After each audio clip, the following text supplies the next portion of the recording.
Ranger Bill, warrior of the woodland, struggling against extreme odds, traveling dangerous trails, fighting the many enemies of nature.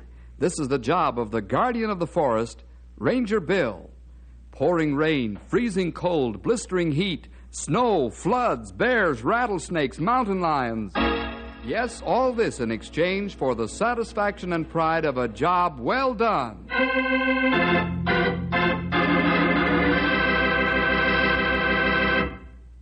Up in the knotty pine country, there's a terribly deep gash in the earth's surface.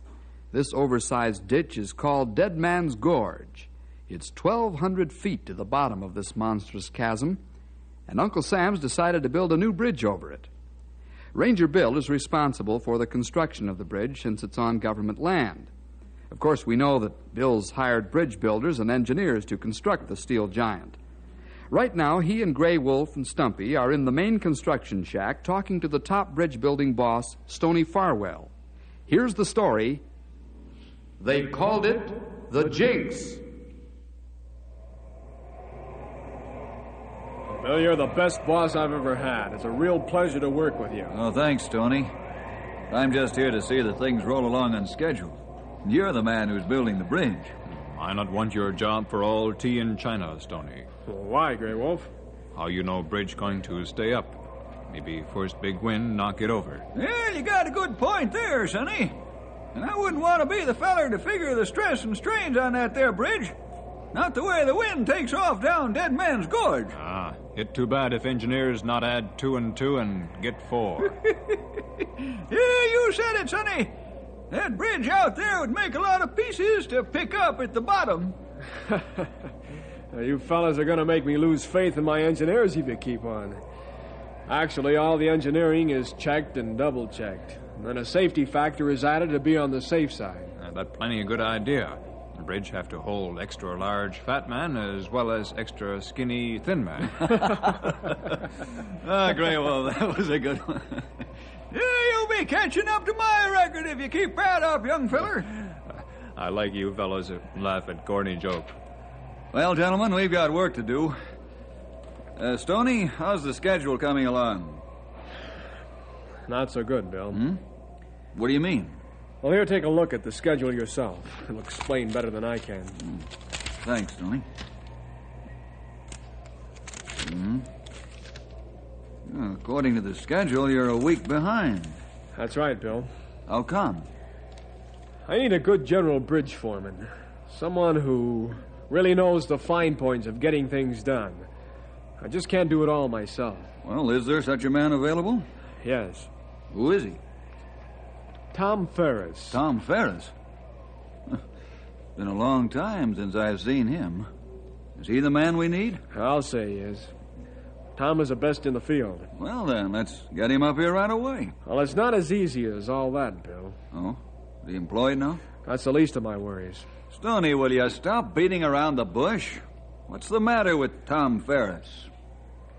Well, I guess you have a right to know. The men call him a Jinx.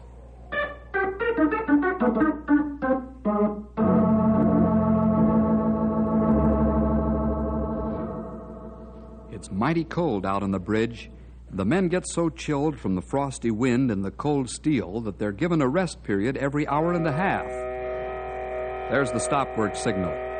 The girder setters, the riveters, the bucket men, the structural foremen, the laborers stiffly climb down from the superstructure or up from the substructure and head for the coffee shack. The half-frozen men try to get their blood circulating full steam to drive the cold out of their bodies. The fragrant aroma of good coffee sifts into their nostrils. They quickly find their way to the coffee shack and the warm stove. Hey, fella! What do you want, Tony? I heard a rumor that Tom Ferris is coming to be boss of this job. Where do you hear of that, Tony? I went to buy Stoney's shack to get a bucket of rivets, and he and Bill was talking about being late on the schedule. Yeah, go on. Well, Bill was giving Stoney the business about us losing a week's of time. Stoney, he ups and says Tom Ferris be brought in for top foreman. That's all I heard, Pedro. I ain't working for Tom. He's a Jinx. That's right, he's a Jinx. What are you fellas talking about? I heard that Tom Ferris is the best top bridge foreman in the game. He gets things done. It's all right, Sandy. But as old timers know, when Tom's a boss in the job, there's always a lot of accidents. That's right, Sandy. You younger fellas don't know about the jinx that Tom carries with him. All the kinds of crazy accidents that happen. What are you talking about? Tom used to bring a jinx with him. There isn't such a thing as a jinx. That's superstitious nonsense. Maybe it's a what do you say, but I'm not going to work for Tom Ferris. I'd probably end up on the bottom of Dead Man's Gorge. That's right.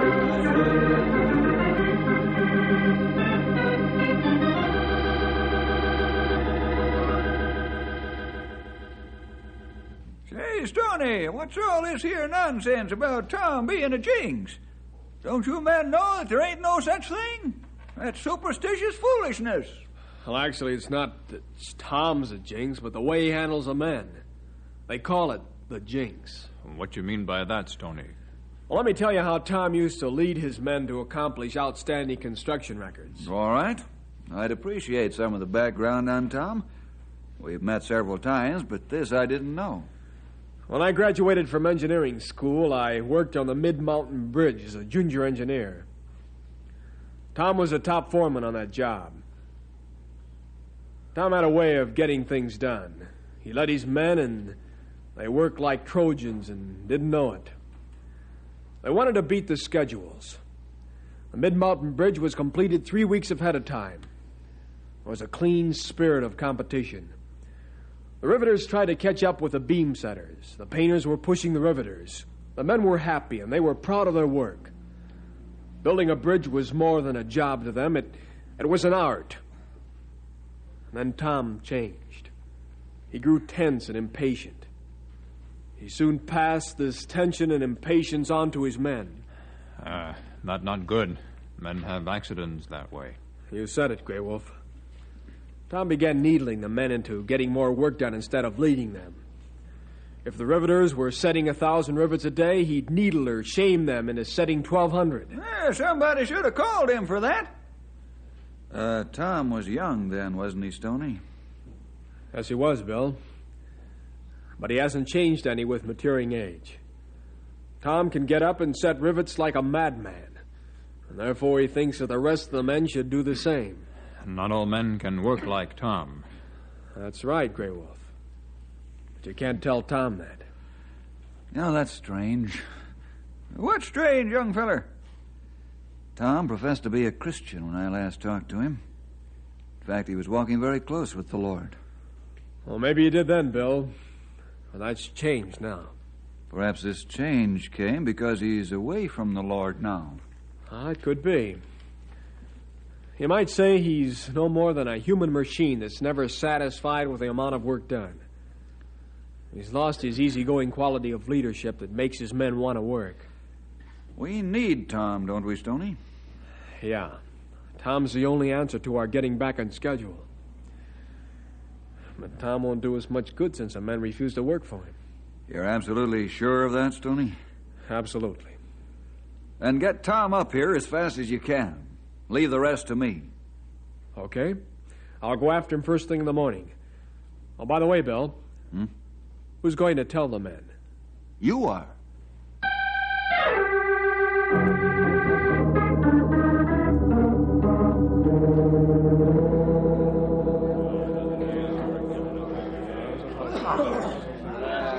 All right, fellas, quiet down.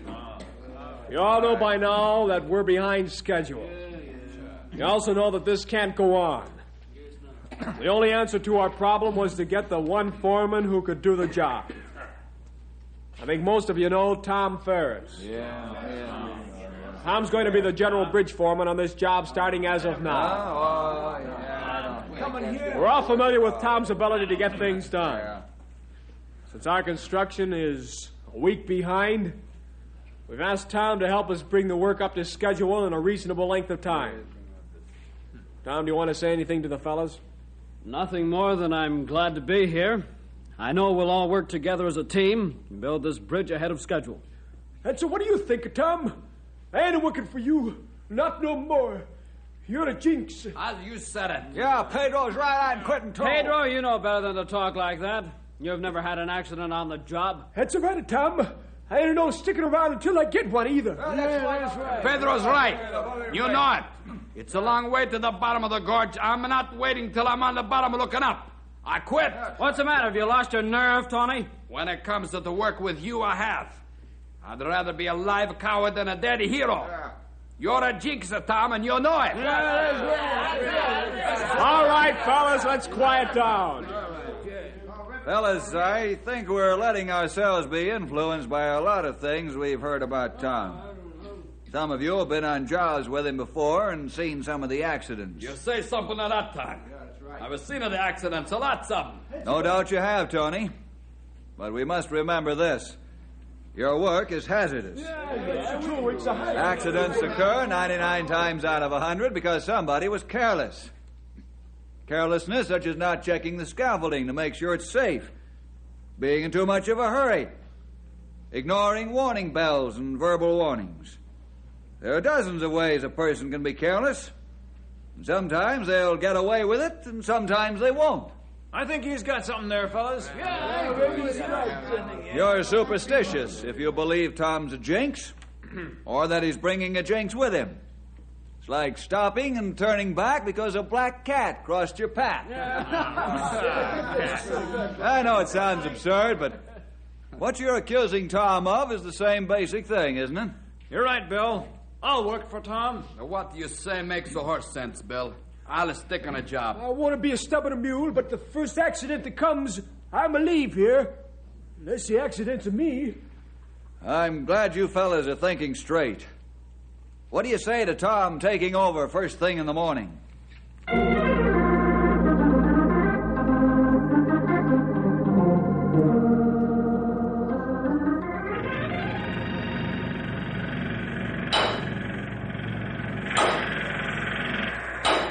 What's the matter up there, Lefty?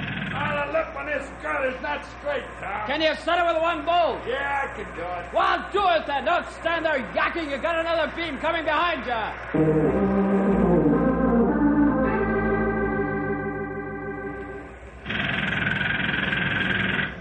Hey, Tony!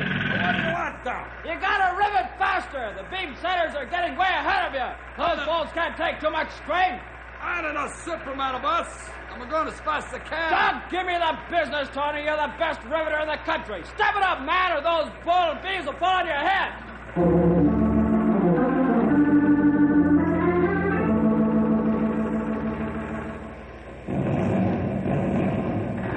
Sven, you're holding up the other half of the suspension because you haven't got the footings blown out of the gorge wall. Your charges aren't heavy enough. Tom. If we make the charges bigger, it'll be pretty dangerous around here. Nonsense. Make the fuses longer and holler the warnings louder.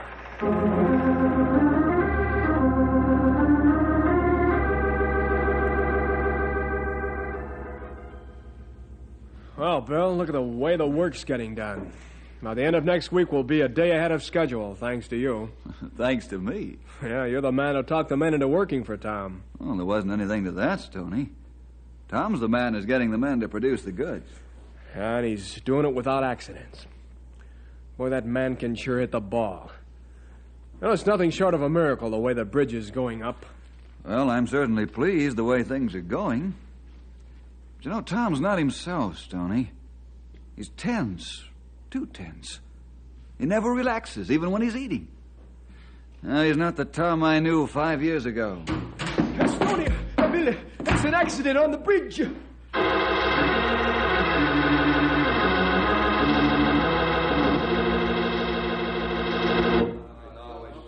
Are you sure you're all right, Jack?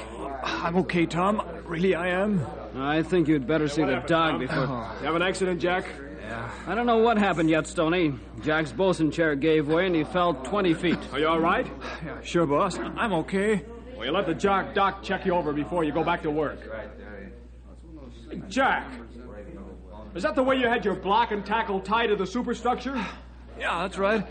I want to get this beam torched out before quitting time, and I thought the rig would hold me. Well, you got a lot of nerve topping your rig like that.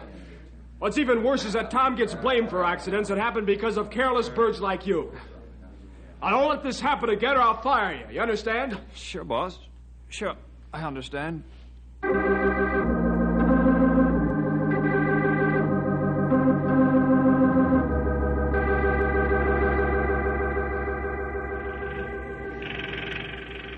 Now, you don't know how relieved I am that you pinned the accident right on Jack's carelessness in front of the men, Stoney. I'm glad I was able to, Tom, for your sake. Yeah. You don't know how this accident thing haunts me day and night. I don't even dream about the men having accidents. You better take it easy, young feller, or you'll have a case of nerves. You can't go around and hold men by hand.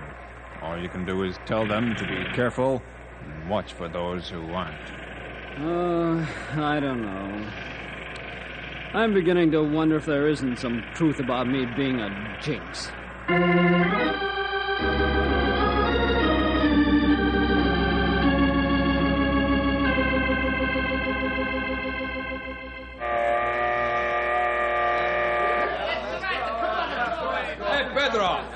Hey, Pedro, the bridge seems to go up like a growing boy, huh? Yes, Tony, the bridge she's growing almost too fast. Pretty soon we have to change it from knee pants to longer britches, huh? All the time you make a joke, Pedro. Why not? Thomas says we's 1 day ahead of schedule. All the men are proud of that. Why shouldn't we be? Takes a good foreman and good men to do what we've done. Sandy, you're right. We do it without accident except for Jack fall down from the bosun ladder. And that was his own fault. Say, you know something, fellas? I know. What should we know, Pedro? I think Bill's right. There ain't no such a thing as a jinx. We all got to be careful and nobody's going to get hurt. That's right, Pedro. It's the jinx that Tom is supposed to have, I think, is going to far away and never come back.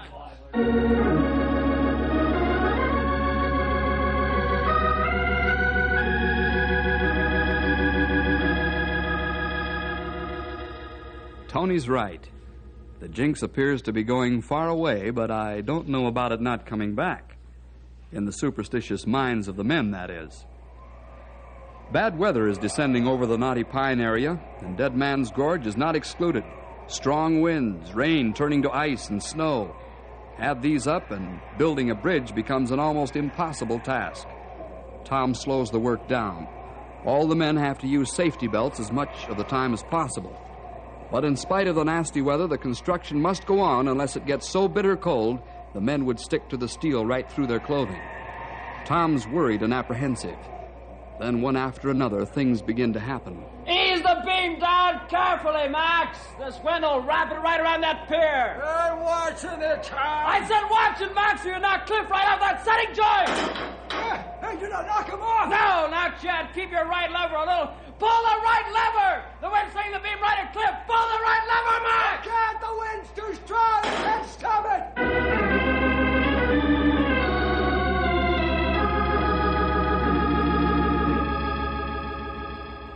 Pedro, the wind's going to take the rivet bucket. I'll fix it, Tom. Get that bucket, Pedro, quick.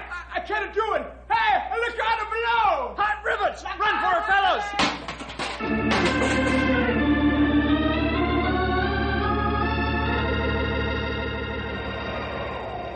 What's my leg look like, Tom? It's broken, Lefty. I thought so. Feels like it's been smashed to smithereens.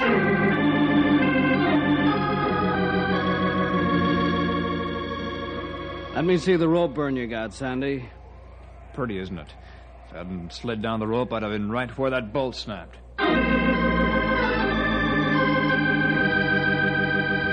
Though he's not dead, Tony, he probably wishes he were the way he's smashed up.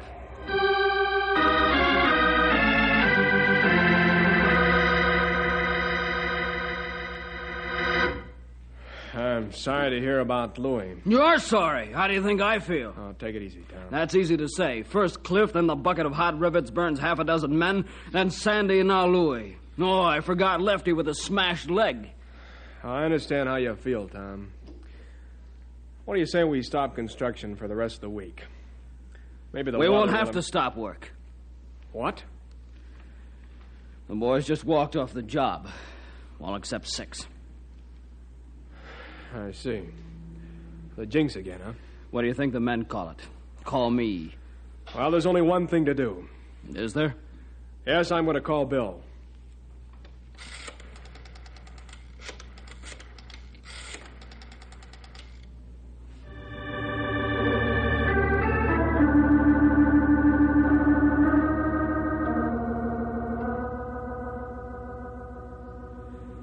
Well, that's the whole story, Bill.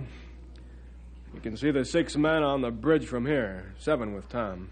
Perhaps Tom should have stopped operations during this foul weather. Bill, we've got a contract with a penalty clause in it if we don't finish on schedule. Tom did slow down the pace of the work. He even gave the men extra rest periods and worked them in shifts several of the really nasty days. Our men are used to working in foul weather. That's part of the job. Yeah, that's right, Stoney. What do you think about it? Well, I know you'll blow a fuse when I say this, but I wonder if maybe there isn't something to this Jinx business with Tom. Now you too, Stoney? Oh, what else can I think, Bill? Something's wrong with Tom. He radiates this deep-down trouble of his right into the men. I don't call a man a jinx who's fighting with himself. How are we going to find out what's bothering Tom? Perhaps I know what this trouble is. Do you really, Bill? I think so. Will you let me talk to Tom privately in your office? My office is yours. I'll send Tom in.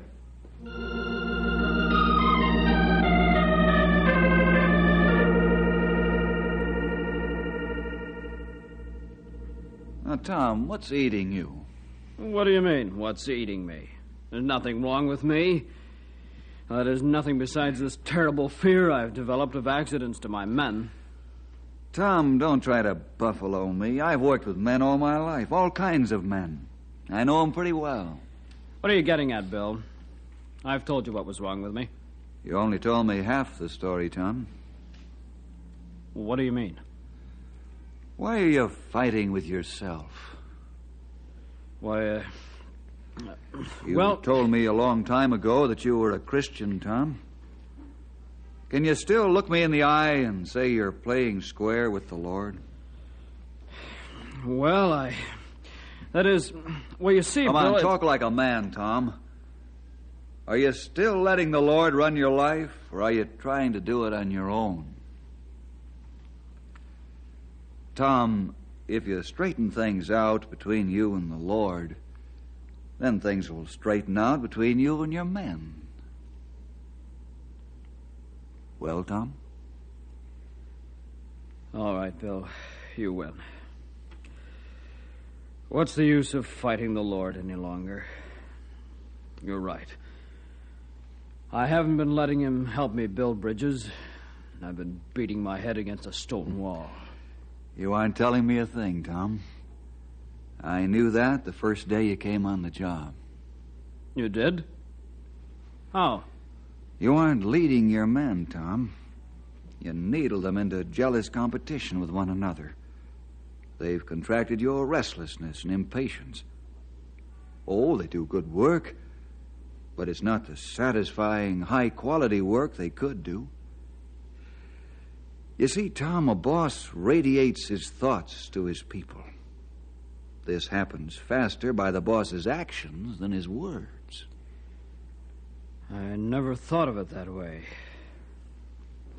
Now that I do, I know you're right. Tom, are you ready to straighten things out between yourself and the Lord? Yeah, Bill. Let's have a good old-fashioned prayer meeting right here. Okay? Are you ready to go all the way with the Lord? Yes, Bill. The Lord's got to help me build bridges again, or I'll never make it.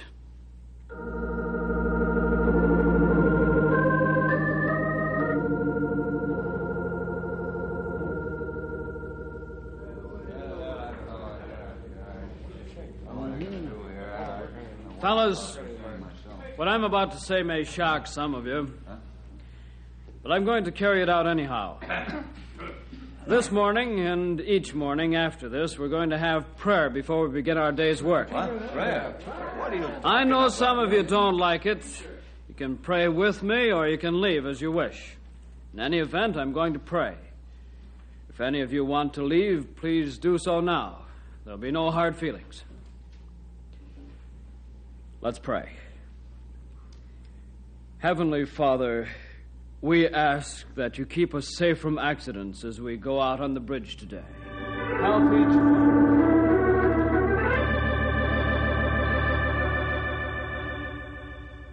Hey, Sandy, it's good to see you. What's the news? Pedro, I hear good news from the grapevine. Tom's a changed man. I hear the same thing, Sandy. You did? Yeah, maybe I go back to work in the morning, eh?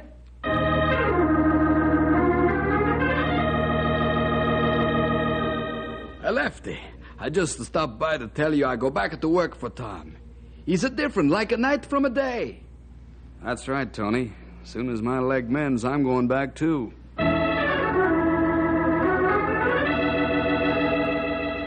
Well, Tony, how about my old job? Can I have it back now that Tom's acting like a human being? Tom, I'd like to work for you again.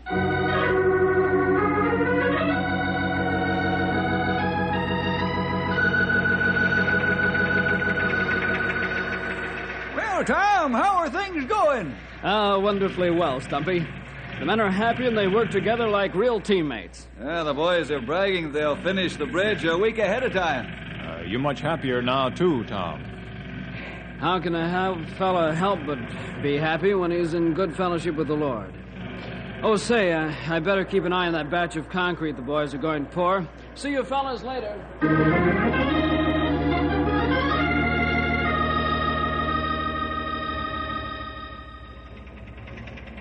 Hey, Tony, don't you think a Mac who works as a crater pretty close to painting scaffold? Oh, that's all right, Pedro. I don't know about that. I don't want him to work that close to me. Mac's gonna put a hook right in your pocket and not a scratch. Yeah? It's a pretty big hook. Never you mind. Just set Tony some rivets, eh, Pedro? Okay. Hey, Sandy, throw some hot ones, huh? Here they come. I'll push him right here. We finish it to be a toot sweet. Flatten the riveter, Tony. Watch that crane, Max! What are you trying to do? Knock me off of here! Josh, he's got a pretty matter right now. I'm sorry, Josh. I try to keep away from the scaffold. You better, I'll take it up with Tom. I don't blame Josh for being sore. It's a long way down there. Now, let's not worry about that. Tony wants you to set the rivets so we can get some work done. Already she's a lunchtime, Pedro. Well, let's quit the work, huh? You say, hey, look at it, Josh! Hey, the crane! Stop, Jeff! You're gonna... I'm no kind of looking. Hey, fellas, look! Josh is okay! Hey, look at him, Tony. He's the same! Oh, it's a great day. Josh, he's a catch a rope and a hang on like a crazy.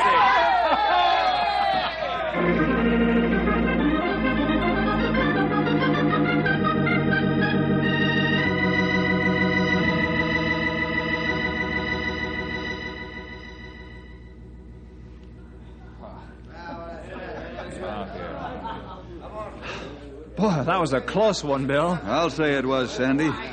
The rope saved the painter from a bad fall. You know, Tony, just to when we think everything's going to be fine, then this happens. So what? The painter didn't fall, did he? He's a grab of the rope, he's a safe, huh? Hey, that's right. That means a Jinx, he's a broke. No, Pedro. That means that God has answered prayer.